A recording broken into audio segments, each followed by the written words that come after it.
This free step-by-step video comes to you directly from Haynes, creators of the world's best repair manuals.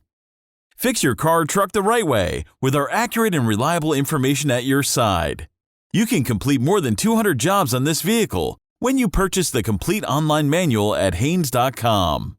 Interior ventilation filter replacement.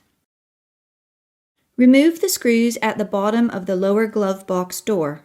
Open the glove boxes and remove the screws at the top of the lower glove box. Then remove the lower glove box door.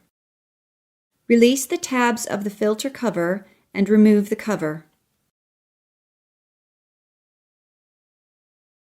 Pull the filter straight out of the housing.